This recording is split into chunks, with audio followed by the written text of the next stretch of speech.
Swimmers! River of Suck podcast is back. It's true. This podcast went dark around October 2020 with just one episode so far in 2021. An awesome episode with fiddler Billy Contreras. But our town at the time almost burned down from several wildfires. Halloween was a really big deal, and as today's episode may or may not mention, sometimes life takes you in unexpected directions. This episode with special guest Olivia Meikle was recorded in November 2020, before the vaccine was available. While I was editing this episode, I was greatly relieved to discover that everything Olivia says is timeless, and not so much pandemic specific. Turns out, humans have a way of looking ahead, even in dark times. River of Suck podcast now has an intern, thanks to CU Boulder, and thanks to today's guest for putting me in contact with the program. We are ramping up social media posts and creating more educational content. Don't forget to like us on Facebook, and remember, you too can join the River of Suck swim team for just $1 a month at riverofsuckswimteam.com. Most of all, thank you for listening, and enjoy the 22nd episode of River of Suck podcast. Yeah.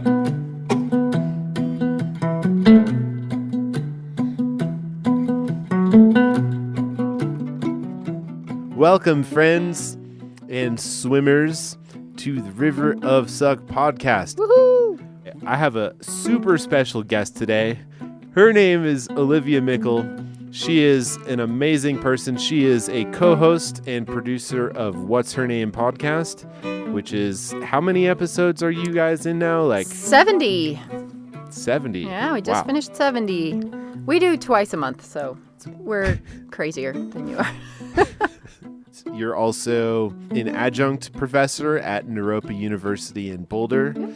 You're also a mom, and you're also... I'm a writer and doer of stuff. What kind of stuff do you write? So we actually have a secret book project that we got offered through WhatsHerName, which it's a secret book project.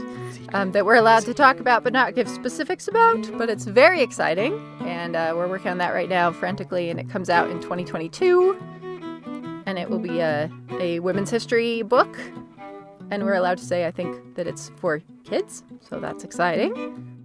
Working frantically towards 2022. Yeah, for a major press, which is really exciting. That is exciting. Yeah. Cool. Let's dive right into the River of Suck. The River of Suck is an imaginary river in your mind.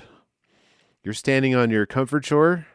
Behind you is your comfort cave. That's where you do all the things you already know how to do.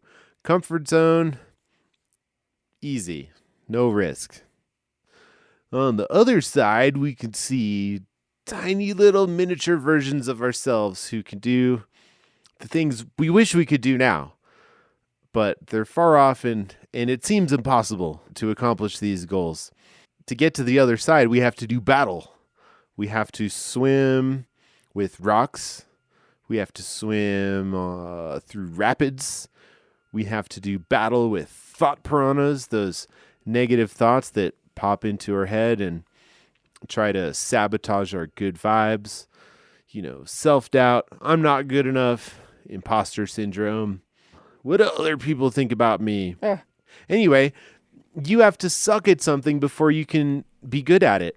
So the central theory of the River of Suck is that if you can work through in small ways, small actions every day towards your big, impossible seeming goals, not give up when it's hard, when it sucks, then we could actually accomplish those. So that's the River of Suck, and I ask this of everyone. How do you see the River of Suck in your life? Does it make sense? What are your thought piranhas? Yes, everywhere. I see this everywhere all the time.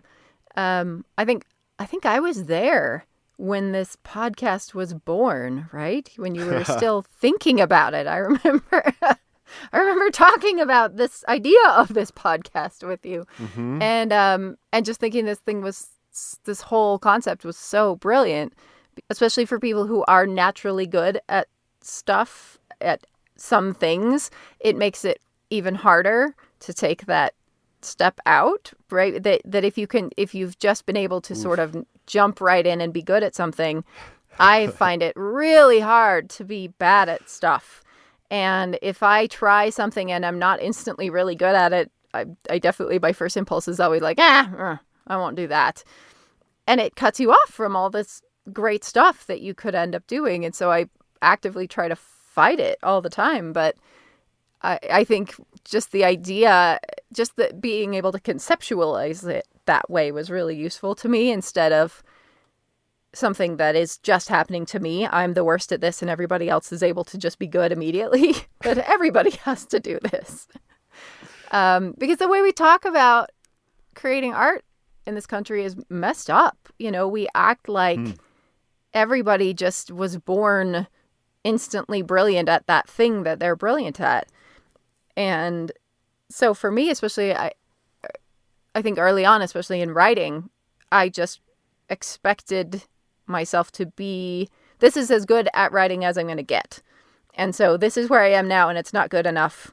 And so why bother even trying? And it took a long time and into college before I was willing to accept that I'm going to have to be not very good at this, or even just kind of pretty good at this for a long time if I want to eventually be very good at this. And that means people will see your not very good stuff and probably comment on it. And that's the worst fear of my life. Well, it's funny that you bring up college, because isn't that supposed to be the place where you make these exponential learning shifts? Yeah. But if you're afraid to be bad at something in college, I mean, it's like setting yourself up for a whole life of like, oh, I can't do that.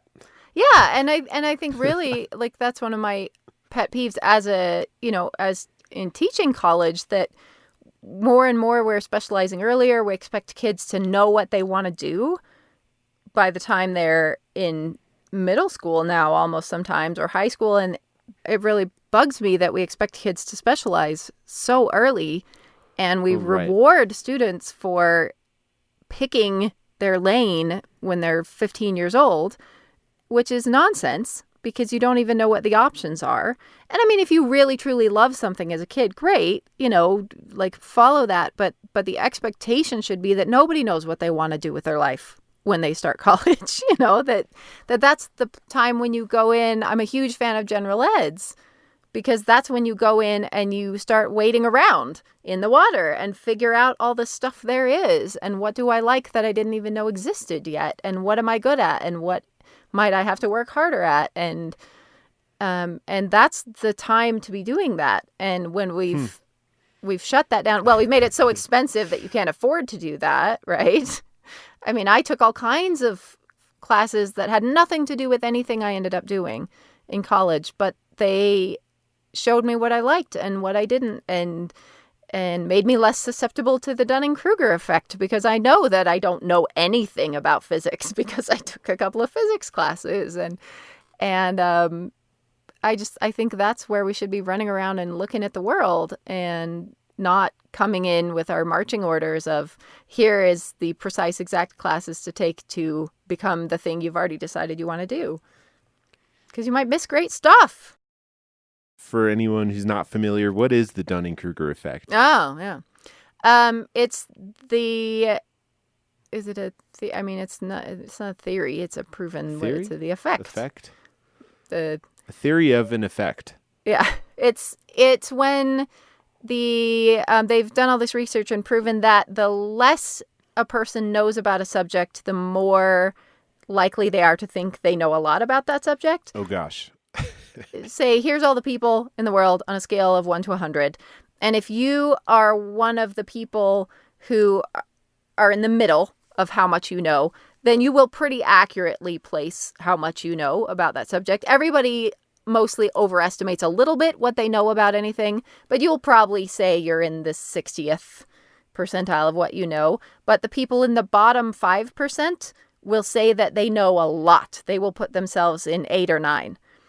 The people at the very top, 8 or 9, will put themselves at about 5 or 6.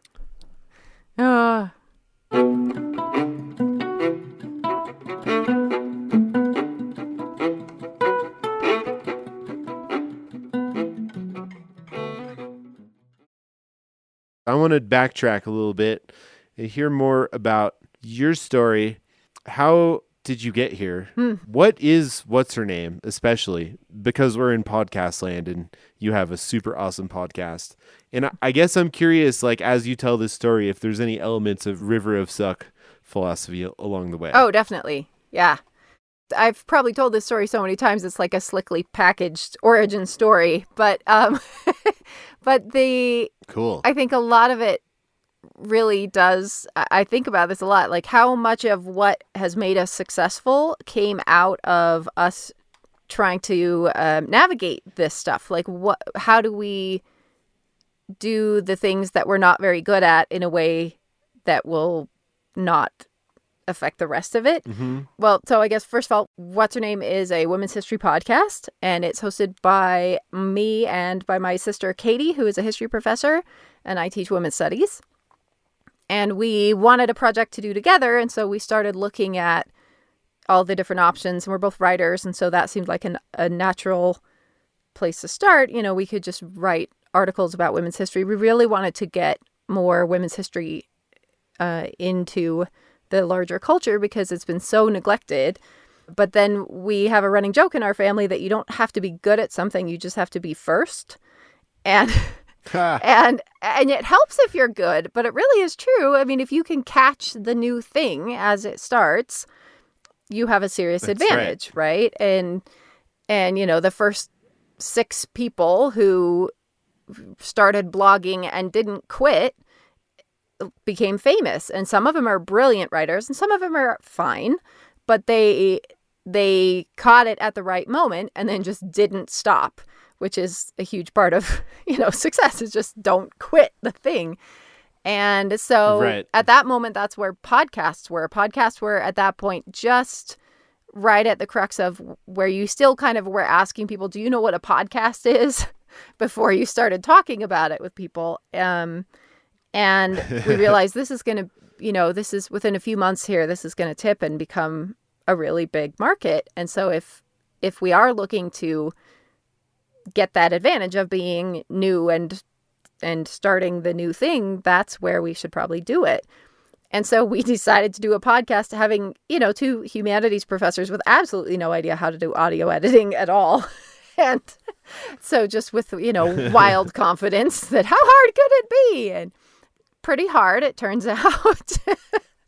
No, I think we knew, right, going in, we knew that, you know, we're all musicians and we're married to musicians. And so we've seen how hard it is to record and do good recordings. And we knew this was going to take a long time. So we gave ourselves 6 months to learn how to audio edit and to sort of put this all together. I knew that I really, really am bad at interviews. I'm bad at doing interviews because I kind of just rabbit hole all over the place. And it isn't coherent or in any sort of a straight line. And so that's, it's great. It gives you really good advantages. Like I get all the time in interviews, people just, you know, people will be talking to me and say, wow, I've never had anyone ask me that before. What an interesting question. And I always think like, yeah, of course you haven't. It's like, how, you know, where even are we? How did we get to this topic? So I get really great content, but it's all over the place. And so, but Katie's very good at interviews. She's very good at structured interviews, and that's her skill set. So she really wanted to do interviews. And so from the 2 of those things came, fine, we'll do interviews, but they have to be really highly edited.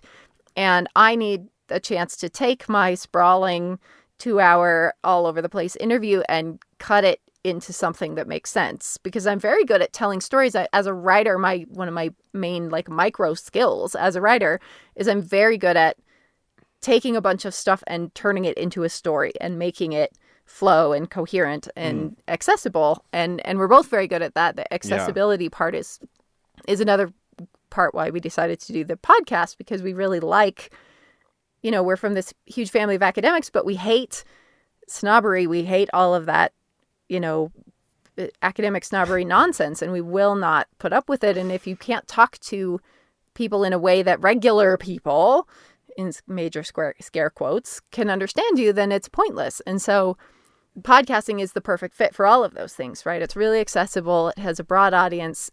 It can work in education, but also just general.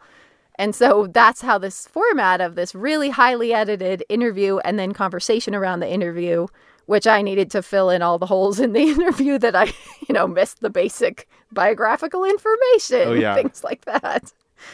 And it turned into this really great, interesting, sort of unique format that we joke that we're like the Radio Lab of history, because it is a similar format, but much less weird, because we're not good enough to do all that weird audio editing that with all the sound effects that they put in for everything. But so I think, right, like the River of Suck, if you look at it square in the face and say, okay, yes, this is what we're just going to dive in and do this thing that we have no idea what we're doing.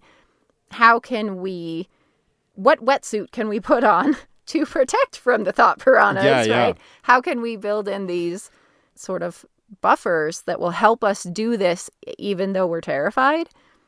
And I think it worked really well. Like, totally. For me, we've never done audio things, but we're both theater kids. And so the public speaking part of it was not the problem. It was just all the technology and the so many hurdles because we also didn't realize that the bar was really low for what you need to sound like for an indie pod. We thought you had to sound like the BBC or NPR. And so we were working really, really, really hard to try to figure out how to do at least, fake professional level audio editing, because we didn't know that at that point, especially, there was no bar for the audio quality of an indie pod.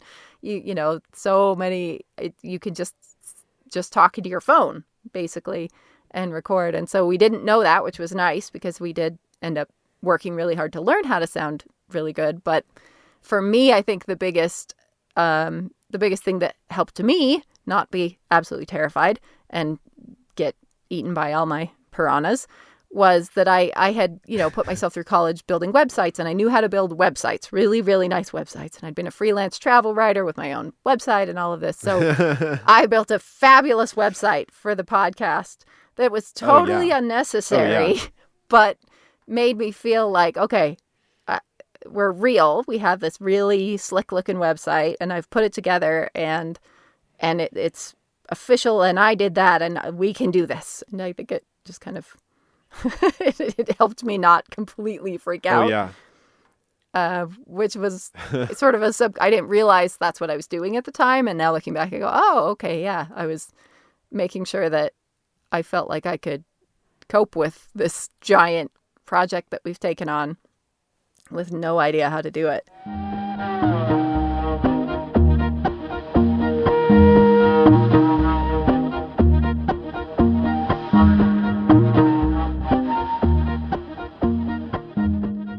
That's an interesting point about the website. I mean, in this current era, if you don't have a website, you don't exist in a way.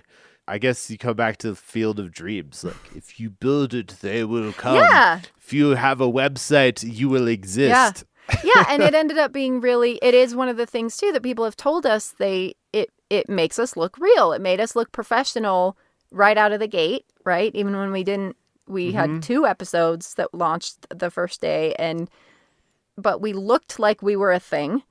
And it's been a really good way to drive engagement, too, because the problem with audio is, it's audio. And if you're talking about pictures or you're talking about things they need to look at, you need a place to have all that where if they want to, they can go look at it.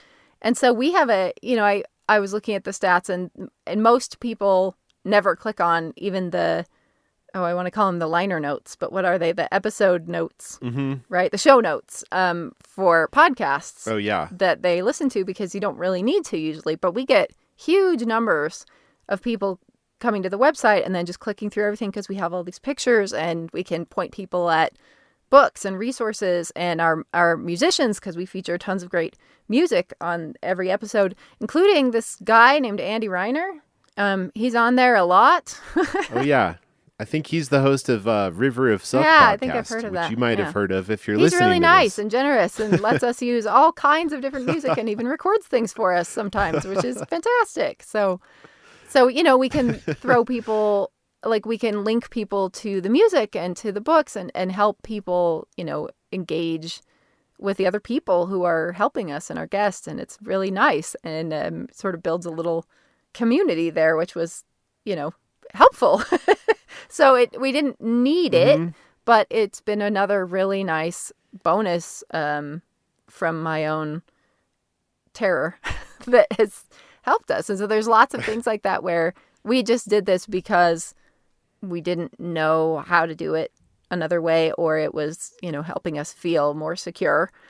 It was the rock we stood on halfway through the river, and it ended up being really good and helping us sort of build a brand of our unique thing that we are. So that for me has been an important way to start looking at it as, it feels so terrifying to just dive in, but you can find things along the way that will protect you a little. You can wear a wetsuit. You can identify rocks that you can go stand on for a minute and oh yeah, and figure out where your skills are within this giant sea of stuff you don't know yet, and maximize those, because everybody has stuff that they're good at, even in a totally new way of looking at it. If you drill down to the micro skills, I'm a good writer. No, what about writing are you good at? What about music are you good at?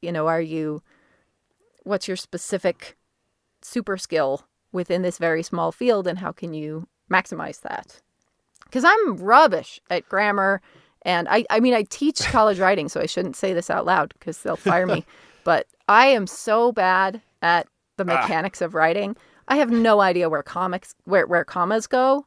Like, my students just get a free pass on commas. And I have multiple advanced degrees, and I just can't figure it out. And I don't care enough to care about it very much. So I'm not very good at, don't ever have me copy edit your stuff, but I'm great at, story, and I'm great at flow, and I'm great at characterization, and I'm terrible at voice, and just figure out where your smaller skills are within the bigger thing you're trying to do, and then depend on those. Right.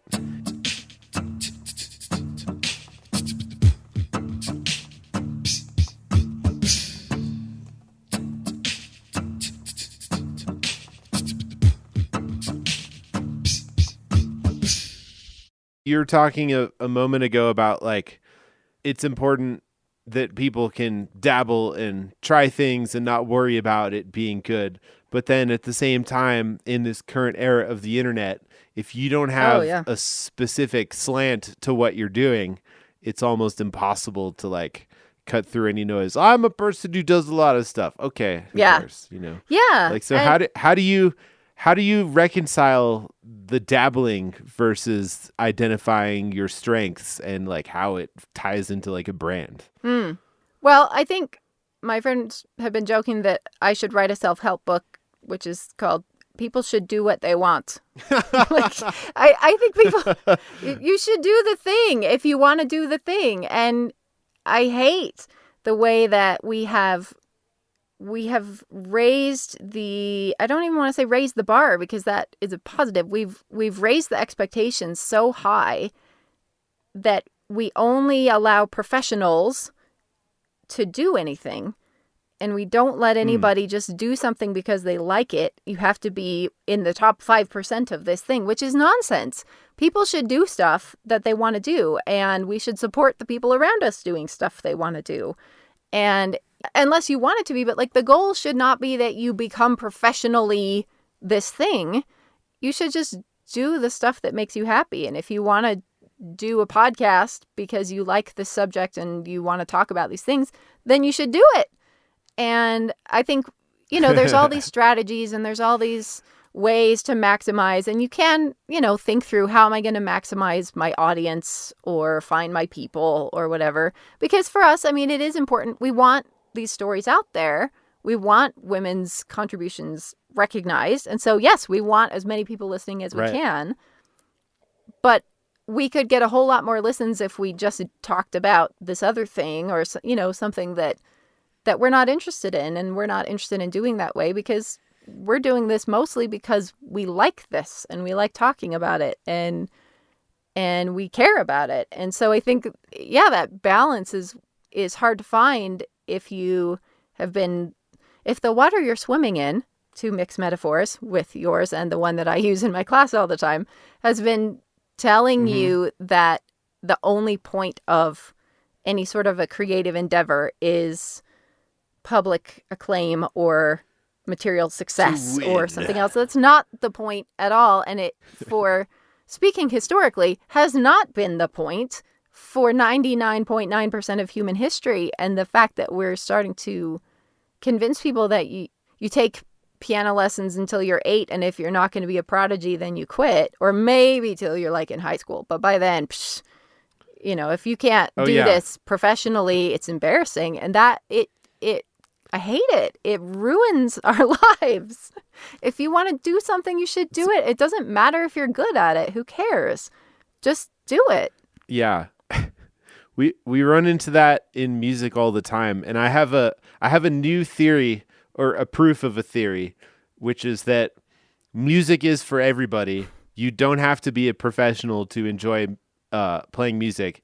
And my proof is, if that wasn't true, then how are there so many guitar centers? Yeah, I mean, the whole what music is for has been shifted in ways that it makes me really sad. And I think a lot of this is because technology, right? That it used to be that your entertainment for most of human history, your entertainment was whoever was there with you and however well they could do whatever thing they're doing, right? If you have someone in your house who is pretty good at playing the piano, you get to listen to the piano. And otherwise you don't, right? And you might have it then eventually, as we start to get phonograph records and everything. But it was just the 90% of what you hear in your life is going to be amateur. Somebody, playing in your house or on the street or the local concert or at the local pub or, just the community talent show. And most people are never going to hear the best people in the world, right? Because they won't ever be in the vicinity of those people. But as we get more and more access to technology that gives us all of this great stuff, it's fantastic that we can all listen to, everybody can listen to the best operatic soprano all over the world. But right, the accompanying thing that says, now that's the bar, that's ridiculous. I mean, we can't expect everybody to sound like the people who get paid to do this thing for a living. And right. And more importantly, we can't expect ourselves to sound like that. And I think it's really dangerous to cut off the whole point of art for most of our, anthropologically speaking. The point of making stuff was to make stuff.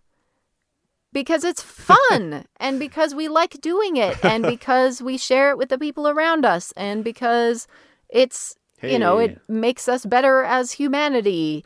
And when we lose that, I think we're losing something really, really important.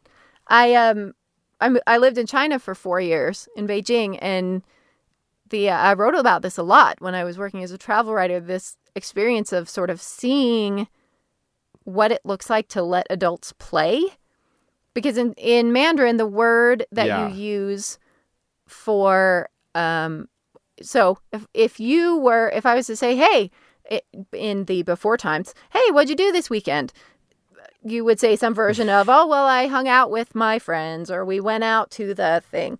And if you said, I played with my friends, we would either assume that you meant musically, right? You were playing music with your friends, or we would laugh at you because that's weird. Grown-ups don't play with their friends.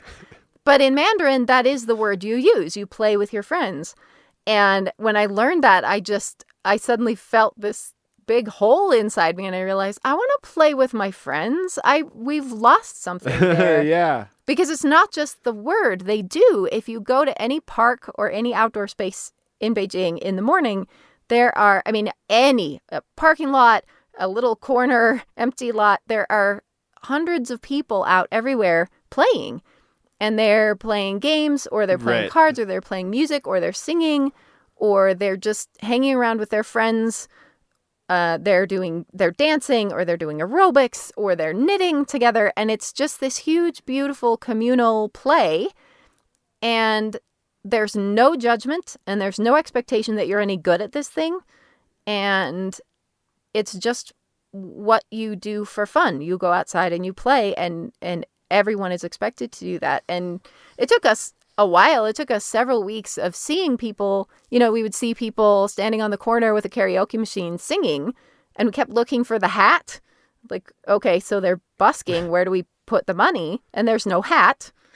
And finally, we kind of asked, like, well, what are they doing? How do we give them money? And people said, what are you talking about? They're just singing because they like to. And it was just stunning. I mean, and sometimes they're brilliant and sometimes they're terrible, and nobody cares. They will sit and clap for you every bit as much if you're awful as they do if you're brilliant, because the point is that you're doing what you like and you're outside playing like you should as a human. And I realized we've lost so much by losing that if I did that here, if people go out, if you just went outside and started singing in the park, somebody would call the police on you.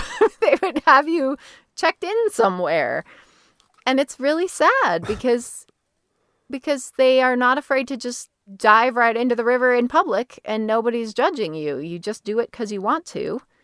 And maybe you want to get better, so you're going to keep practicing. In public, in the park, in front of literally thousands of people. And it's fine. It was wild. It was such just a life-altering experience. And it was like, if I could bring one thing back to the United States, it would be that learning how to play and learning how to not care what people are thinking about you, because people aren't thinking about you. Nobody's thinking about you in that way. They're just happy that you're doing what you like. Oh, yeah. He won't do what he won't do. He won't do what he wanna do. He won't do what he won't do. He won't do what he wanna do. Very few people are traveling to other countries right now, but I've had several guests say that one of the best things that they've ever done is just traveling to other places and experiencing other cultures. Oh, yeah. You're saying you learned this big lesson from how people are so culturally different about not being afraid of just trying things and sucking at something in front of general public. Yeah. Like, how do we learn lessons like that right now when everyone is right, trapped in their little bubbles? Well, I think, right, it is a golden opportunity, not at all in that you should be accomplishing something great during this pandemic, right? When there were all those memes going around of William Shakespeare wrote King Lear William Shakespeare had somebody doing his laundry and raising his children and making him dinner too, by the way. But, but that if you want to, this is a golden opportunity to do some of that in private, right? Like, take the first steps of being sucky at something in the privacy of your own apartment.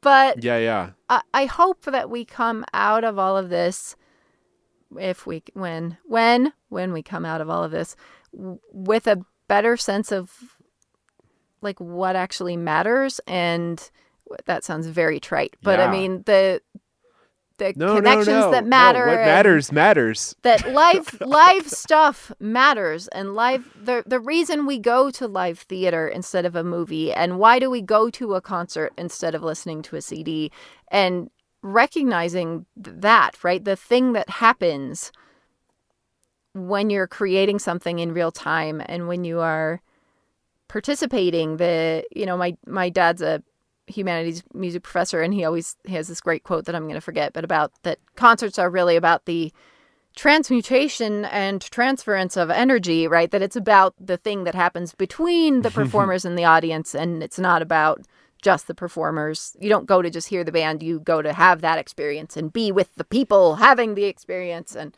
all of that. And I think hopefully that can help us realize that we like things that are messier sometimes, right? That you go to a live performance knowing that it might be messier. It's not going to be the same as the CD. It won't be as polished. There might be mistakes. And that's part of it, I think, for me. I personally love when something goes wrong in a performance just because it's reassuring to me that, like, they're human beings. Even famous actors forget lines once in a while, or that there's something else happening here, that this is That's right. a different process than just passively consuming something or creating in a vacuum. Mm-hmm. And I hope it gives us a little bit more patience for what art is for, right? There's so many people that have been, I'm going to learn the guitar, or I'm going to learn the ukulele, or I'm going to, while I'm going to bake bread, that we all just like wholeheartedly embraced baking again at the beginning of the pandemic. I think that speaks like we want to learn new stuff. And people were posting their successes and their failures, right? Like, oh, this was my first sourdough and it was terrible. Oh, yeah. Like, I hope we can learn from that stuff, that everybody has that process and nobody is just born great at that thing. Okay, maybe like 3 people are born great at something, but the rest of us just work hard to get there. And you might be better at something naturally, but you still have to do the work to get there, or you're just going to be okay at it for the rest of your life, which, if that's what you want, is fine. But like, I'm going to be pretty bad at ukulele the rest of my life. Yeah. And that's fine, because I play the ukulele to be pretty bad at the ukulele and just have fun. And I have no desire to be better at it.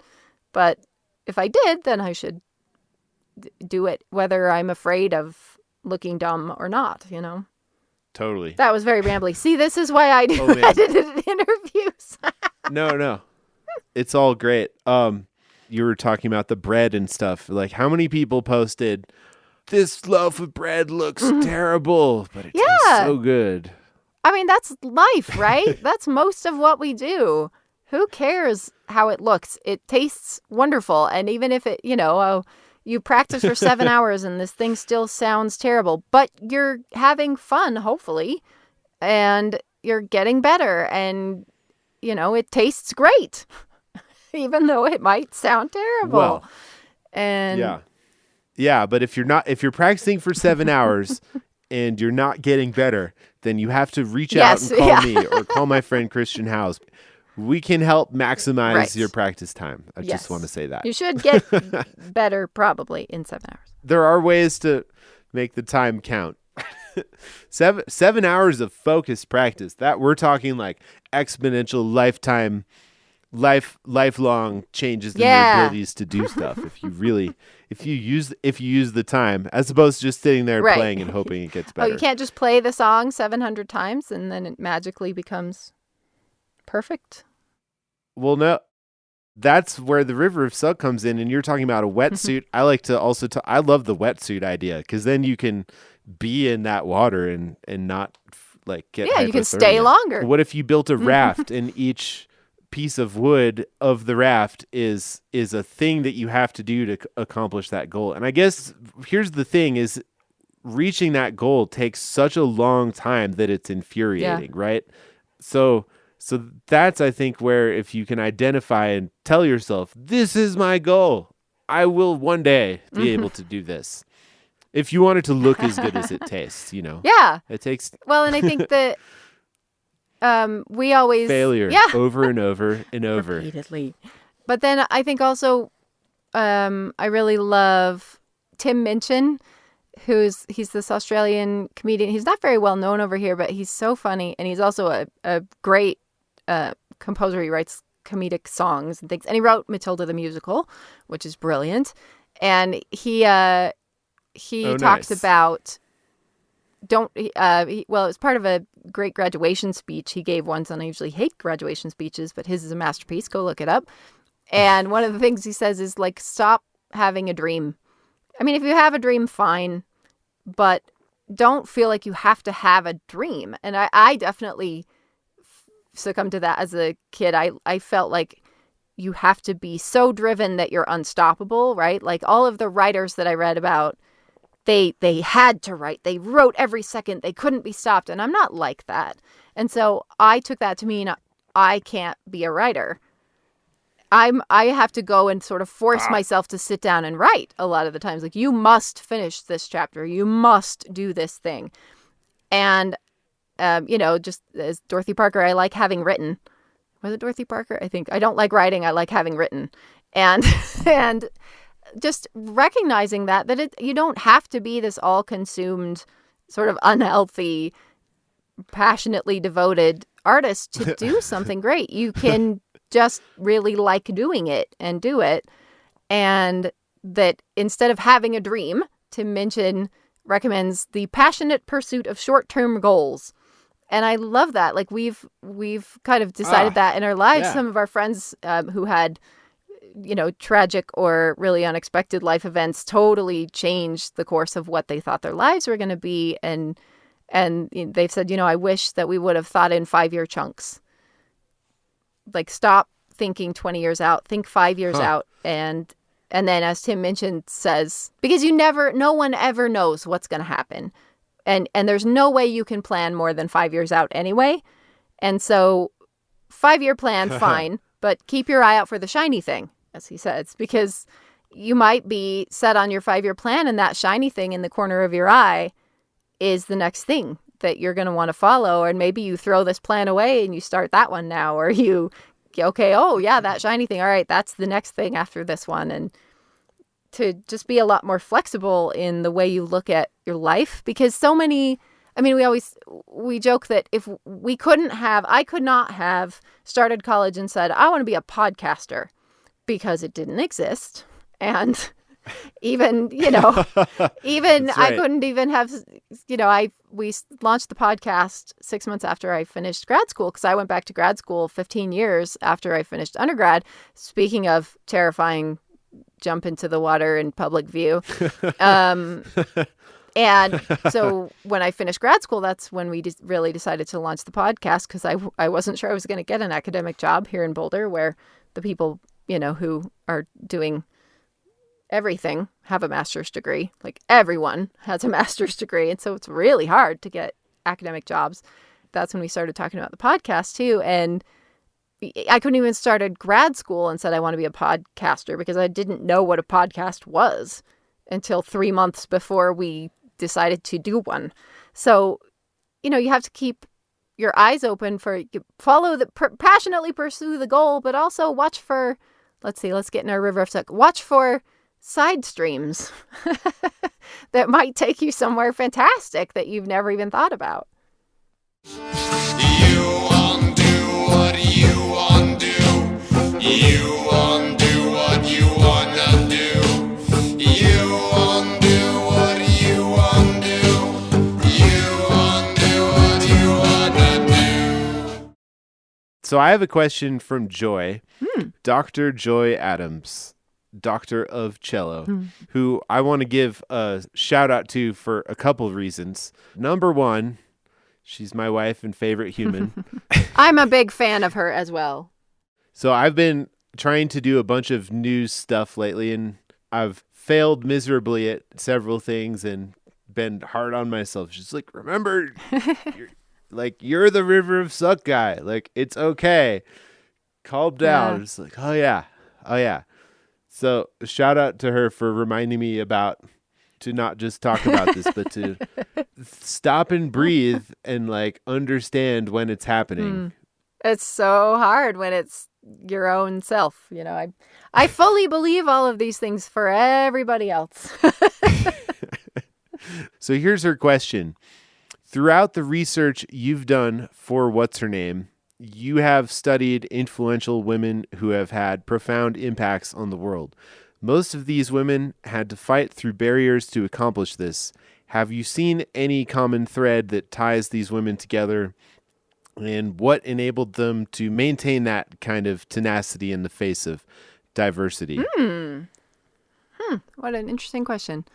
Well, one thing that we do keep noticing coming up is, again, and it, I think, fits in here because it breaks down these tropes that we have of the heroic single lone wolf hero who battles through on their own by themselves and overcomes. And that just isn't usually what happens. Usually what happens is people with supportive networks around them do better. And that for a lot of these women, it was having a husband or a father or some other male person in their life who championed them and who allowed them, sometimes literally, right? When they had to be allowed and have permission to do these things. Oh, yeah. But championed their work and talked them up and refused to stop cheerleading them and wouldn't let them quit when they felt depressed or humiliated or frustrated, and wouldn't shut up about how awesome they were with all of his men friends, right, in influential places. And so you have women like Margaret Cavendish, who was this just fantastic, brilliant, bizarre woman who invented science fiction. And I know you've been told that Mary Shelley invented science fiction, listeners. But in fact, Margaret Cavendish invented science fiction about 100 years before Mary Shelley did. And I love Mary Shelley, so this is not hating on Mary Shelley. But she was brilliant, this brilliant philosopher woman. And almost everything she was able to do was because her very powerful husband supported her and loved her and published her books and talked about her all the time and really thought that she was a genius and made sure that everybody around them knew it. And there's so many like that. Jane Marcet, this scientist, science writer, and that these men around them valued their minds and valued their contributions and made sure that their communities were forced to value them as well. So I think right. A lot of it is that, like, how much harder it is. And there are the ones, right, who fight through on their own, and those are especially incredible, but most of us can't do that. Most of us don't do well without our people. So part of it, I guess, is find your people and make sure that women, make sure that if you are in relationships with men, that they are supporting you and valuing you as you should be, as you should be, and that you're being treated as equally as important and equally as that your work is as important. Right. You and Katie are illuminating these stories of women who did big and important stuff and history forgot. And it's almost like each of those individuals went through their own river of suck just in terms of like gender acceptance. These amazing humans who didn't listen when everyone said, you can't do that. You shouldn't be doing that. That's not your place. Get back in your place. I mean, that seems like each of them have their own, like the story is them going through the river of saying suck. I do what I want and I'm gonna keep doing it. I was actually thinking a lot about this on our last episode, which was on May Alcott Nieriker, who is better known by her alter ego as Amy March in Little Women, because she is the youngest sister of Louisa May Alcott, but she's much nicer than Amy March. And and she was an absolutely brilliant, gifted, really, really celebrated artist. The art critic Ruskin, who was the guy, he, again, I hate when they do this, but society decided that Ruskin was the guy who got to decide if you were good. And he decided that she was good. And he called her just one of the best, and she was exhibited in the Paris Salon and all of these incredible things when women were really still not supposed to be doing any of this. And she did it by just sheer determination and refusal to quit. That her first published work, she was asked to illustrate the first edition of Little Women when it came out. And while the book got massive praise and became an instant bestseller, her illustrations were just completely panned. Everybody hated them. They were mocking them. As an older sister myself, the idea of that happening, right? That you write a book and your little sister's illustrations get made fun of while you get famous. Like, that is so horrifying. And if it had been me that I if I did the illustrations and then got mocked mercilessly while they called my sister a genius, I would have never painted again. I mean, I don't think I could have handled that. And especially as young as she was, but she just kind of shook it off and kept working, and she was just relentless. She kept trying every new form of art. She wasn't content once she became, brilliant at this. She was not content to just be a brilliant painter. She wanted to learn to sculpt, and she wanted to learn wood burning, and she wanted to learn costume design.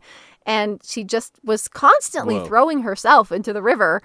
And she was just so inspiring to me because she's a great example of one that she was born talented. She was good at art and she loved art, but she wasn't born a genius. She worked herself into a genius. She practiced and worked and painted and studied and worked and worked and worked and worked, just never ever stopping and never giving up, no matter how many times people told her she was terrible or that she couldn't do this, until she got there. And she created some of the work she created toward the end of her life, which was very short, were just masterpieces. I mean, they're stunning. I gasped the first time I walked into the room with what I think is her best painting, and just I blocked the stares because I just couldn't even move. It was like a TV art moment, and she did it just by refusing to quit. And that is so inspiring to me as somebody who is not that way at all naturally, and who would much rather just kind of be pretty good at something and be done and not have to put myself out there and let people see me not be great at something. She's incredible. And I think she is the testament to you can practice your way into being a genius. It's not just lightning strikes. Yeah, and I think genius takes practice right, anyway, yeah. So We want to do what we want to do. We want to do what we want to do. We want to do what we want to do.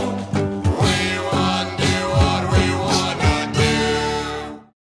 I'm wondering, as you're editing podcasts, do you ever get frustrated by the process of post-production? All the time. Once the interview's over, and then do you get inspired by the subject of your episode persevering? Does that ever yes, in fact, get you through?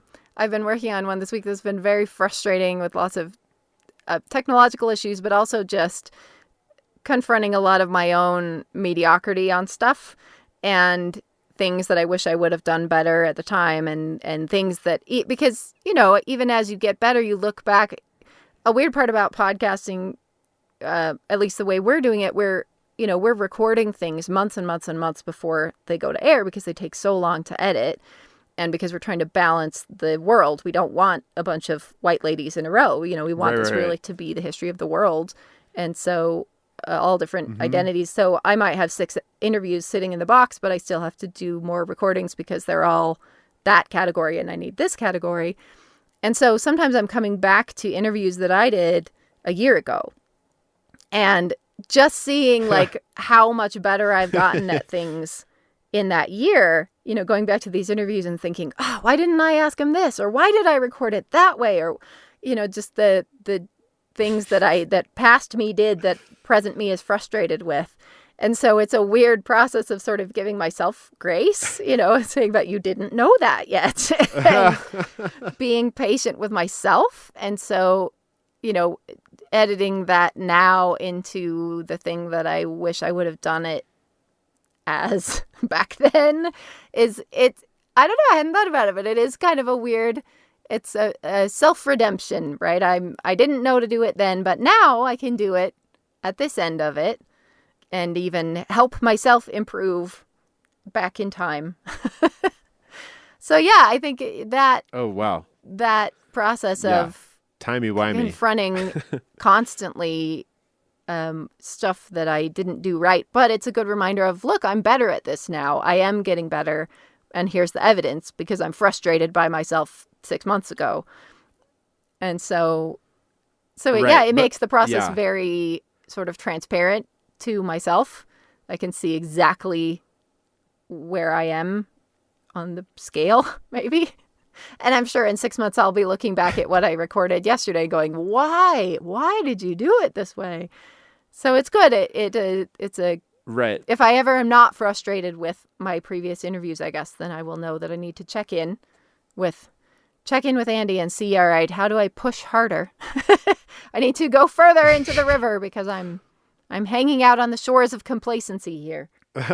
Oh, okay, but who's the subject of this current episode? The one I'm working on now. You're talking about. The one it's this woman named Bibi Sahiba, who was an 18th century Afghani mystic.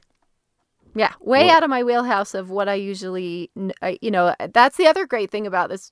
The podcast itself pushes us out because, we have this aspirational ideal of I want this really to be representative. I don't want this to be white-centric and European-centric and American-centric and 19th century-centric and all of these things that are very easy to do. Now we're very lucky that we're big enough now that people are coming to us, guests are coming to us, and we're turning people away, which feels wild.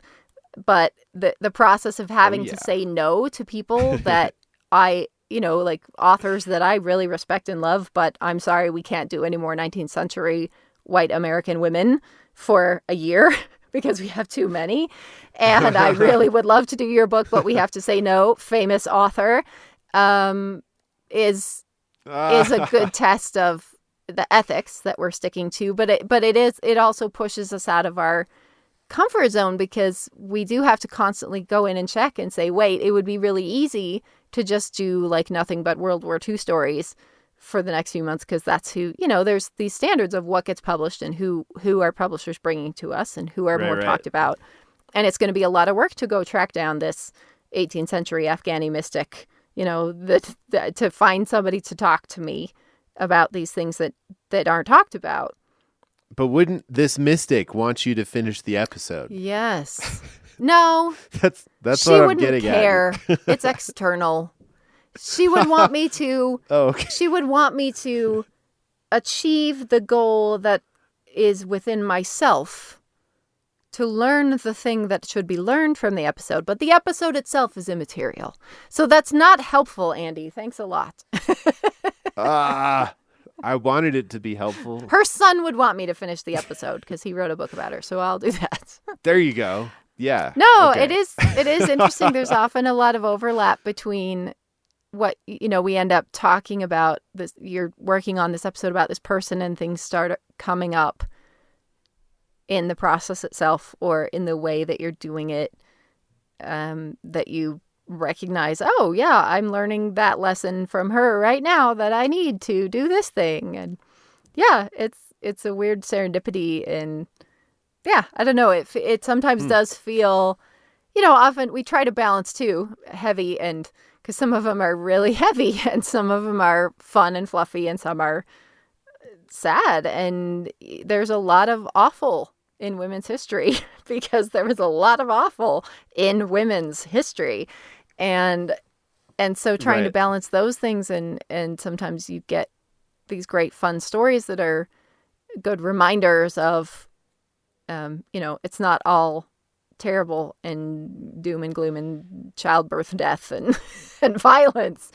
But I think, there are those good reminders of life is short and some people don't get very long and, making a long-term plan doesn't always work out and maybe do the thing you want to do now and get better at the thing now if you want to, because there's no guarantee that you can retire and learn to play the piano.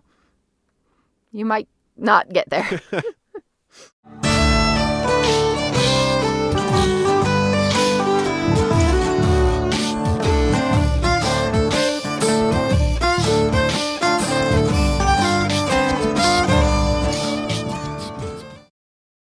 Do you think 100 years from now, there's going to be someone doing a women's history podcast and do a podcast episode about you and Katie doing the podcast? Ooh, What's Her Name? About women's history? That'd be super meta. Yeah, I don't know. Will podcasts still exist? I mean, there will still be audio. Maybe there will only be audio because it will be the after times and after the great technological collapse. That's cheerful. Yeah, I don't know. I hope so. That would be interesting. One of the early episodes, Katie and I had a conversation about how you want to be remembered after you die, and And it's really fascinating to me because Katie is the actual historian, and she does not care at all if she's remembered at all. Like she said, I don't, if no one remembers my name and I bury me in an unmarked grave, I don't care. And yet she spends her whole life dedicated to like bringing back these stories. And she's very aware of the weird tension there and thinks it's funny, but she just doesn't, she's like, I don't care. And for me, I think I want to be a good story. I don't even care if people know the story of me in a way that's true. But it would be cool if like somebody just had a great story of us. So if they have the story of the WhatsHerName hosts and their epic battle against the forces of patriarchy, that would be great. I would love that. As your subjects of each episode do battle and overcome big things and like accomplish amazing things, I mean, are you finding you're fighting similar gender-based battles to get their stories out as a women's history podcast? Oh, yeah. I mean, funny you should ask, but my husband, who speaking of supportive partners, I've got one, which is why we can do this. Katie and I have wildly supportive, super cheerleader, best ever husbands who are, really, really integral to making all of this happen. And so my husband keeps track of all of our numbers for us, and he keeps track of all of our marketing and like all of the stuff that doesn't fit in my ADHD brain. He does all of those things and helps us figure it out. And he just announced to me the very exciting news that we recently doubled our male listenership in the last month. So now 6% of our listeners last month were men. Oh, ooh.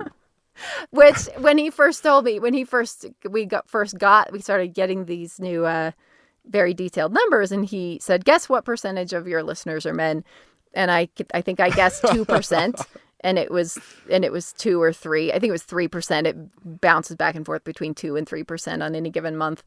And he was so outraged, like he was just flabbergasted and furious that what is wrong with men? Why aren't they? And he was shocked that he's like, "Why aren't you shocked?" And I said, "Because I've been doing this a while. I mean, I'm very aware that unfortunately most men don't care about women's history and they think it's a niche subject.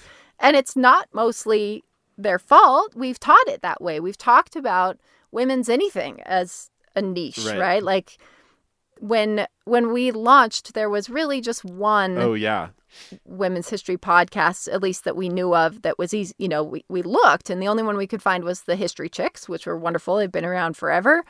But, we sort of were like, there's room for maybe even 2 or 3 podcasts on the history of half of the human population in the history of the world. And yet the people, and now there's dozens of women's history podcasts, and people keep asking, are you worried? Like, is this competition you're going to run out? And I just keep thinking, can you imagine? Are you worried? There's like 20 male history podcasts now. Are you all going to just tear each other's audiences apart? And what a sad commentary, right? That women have always done things. The narrative that women weren't allowed to do things and it's not their fault, but they just didn't, is nonsense. Women have always done stuff, and they have done a lot more, and we're allowed to do a lot more than our narrative, because our narrative is also convenient. The Victorian archaeologists and historians that framed the world in their Victorian British worldview, that women don't do stuff, and just ignored everything. But there's plenty of material. We could have maybe even 30 women's history podcasts and still have plenty of material. And so it's a constant battle to get non-women interested in these stories, and which is really sad and really frustrating. And I think it's a reflection of the way. And that's part of why we started it too. Especially, we really wanted this to be something that could be used in classrooms, in college and high school and middle school. Right. And it's exciting to see that it is. It's used a lot in classrooms now, and we get teachers and professors telling us how they're using it. Which, if anyone out there is a educator and you're using this podcast in your classroom, please email us and let us know how you're using it, because we love hearing that, and we're trying to build a curriculum so that teachers can use it more easily, because I think educators really want this material. They want to put more women, and especially marginalized women, women of color, all of these categories that are just completely left out of the history textbooks. They really want to put that stuff in, but everybody's overworked, especially right now, right? And it's just hard to find material. So we're trying to make it easier for people to just slide an episode of the podcast in and start getting women back in the curriculum, because we need the next generation to be taught that women did stuff, and learning about women is the norm. Even if you're a boy, that you should be able to name 20 women from history. So it's frustrating, but also cool to see that it does sort of seem to be working. Yeah, totally. Wait, what's her name? Yeah, exactly. Yeah. So I can say, because, and not just because you've used my music in some of your episodes, that it is an awesome podcast, and no matter who you are, you're going to love listening, and it's super engaging and awesome. But here's the direct challenge. If you're listening and you identify as male, you should especially be listening, because it's really important that we listen to women. You don't have to replace any of your true crime podcasts, dear listener. I mean, I want to tell everyone to go listen. So not just men, but men collectively, like, let's help get their numbers up. I mean, we should care. We should be listening. So that's a challenge to you. And we cover everything. We're all like, so there will be somebody who would be interesting that you can start with. You know, we have musicians, and we have artists, and we have just all, queens, and we have warriors, and we have writers, and we have just all, and skeletons dug up. That we do have a true crime, which is, what is this skeleton and who was she? Yeah. And let's figure it out. It was our first Neolithic true crime. But that's, wow. It is really broad ranging, and all the men who listen to us really, really like us. We have some male super fans too. So women's history is not just for girls. We were laughing a couple of months ago. We ended up with, and it's usually pretty close, but a couple of months ago, we had more non-binary listeners than male listeners that month. And I just have to remind everyone that non-binary people don't make up as much of a chunk of the population as men do. So maybe you should outnumber them in the listeners. Yeah. Come on, guys. We can do this. And I mean, if you don't, what did my son say? My son said something funny. If you don't listen to podcasts, fine. But if you only listen to podcasts that have men hosts and that talk about men, then you need to reevaluate. That's right. That was his excuse for not listening to me, because he doesn't listen to podcasts. Well, I'm sure parenting is its own river, but it's just a never-ending river rapids, and you never get to the other side. No, it's lovely. No. It's lovely. Well, yeah. Sometimes. Yeah.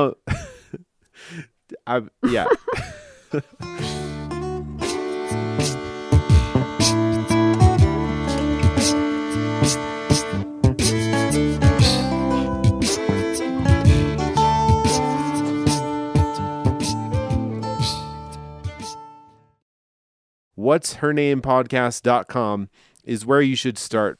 You can buy merch. Yeah, we've got trading cards and cross-stitch patterns and all kinds of great stuff. Yeah, and you can listen to it there. And we, especially if you are new to podcasts, which I guess if you're listening to this, you wouldn't be. But if you're trying to get, like, say, your dad to listen, you can just push a button on the website that says play, and they don't have to follow anything or subscribe anything. So that's it's an easy place to get those. But we're also, like, everywhere. We're on every platform, and YouTube and Spotify and Amazon now, I think. And so we're easy to find. But it's all one word. What's her name? You can't put spaces in. You've also got a Patreon website. It's patreon.com/what'shername podcast. And what do people get if they go there? You get all kinds of stuff. We have lots of different levels, and you get shout outs on the podcast or bumper stickers or trading cards or and we're raising all the prices on stuff because we have so many trading cards now that join before January 1st, and for $10 a month you get all of our trading cards ever, including in the future, and access to all the cross-stitch patterns, and I think we're going to start adding birthday shout-outs, all kinds of stuff. So there's great merch on there. We're going to try to make t-shirts soon, I think. We also have an Etsy store that you can link to on there if you'd rather just buy stuff from us than do it that way. Ooh, Etsy. Or you want to buy our trading cards, make great holiday gifts. I'm just saying. Hey. And teacher gifts. Dear listener, you have family who need gifts. You have teachers who need gifts. When we can subscribe to the podcast anywhere. Is there anything else like we should follow? Should we join your email list? We're on all social media. We're on Facebook and Twitter and Instagram, and we post all kinds of great stuff on all of those all the time. Our YouTube channel we put behind the scenes music video stuff sometimes too from the people that give us music, which is fun. And ooh. We're leading a tour next year to England. So if you want to come to England and learn about women's history with us, you can sign up on the website. We're just all the things at this point.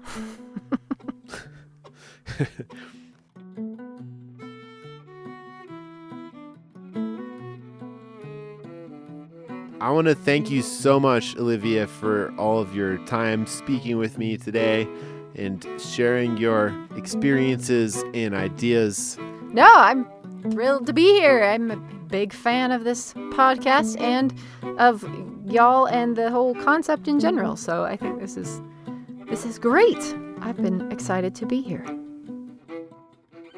No one ever said crossing the River of Suck would be easy or that you had to do it alone.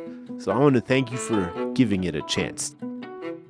You can join the River of Suck swim team for just $1 a month at riverofsuckswimteam.com or patreon.com/Andy Reiner. That's me. I'm your host, Andy Reiner. Our guest today has been Olivia Meikle. Check out what'shernamePodcast.com and wherever you find your podcast. Till next time, keep swimming.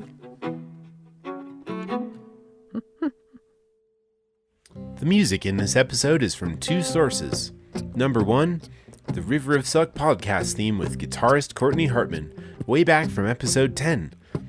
A bit of the theme from episode 11 with scientist Ann A. Madden, and pieces of a track, E1, that I co-wrote with acoustic metal guitarist Stash Weisslouch many years ago in Amsterdam, recorded with our beatbox bluegrass fusion band Fiddle Fox. That's Fiddle Fox with 2 X's in 2007. This album is on Spotify. It's called Invasion. Go check it out.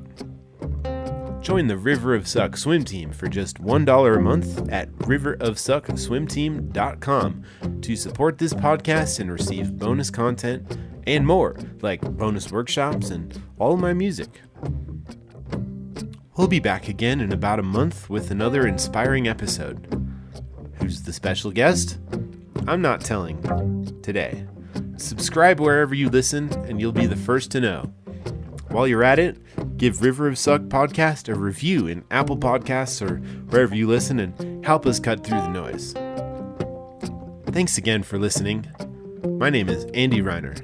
Stay safe and creative and keep swimming.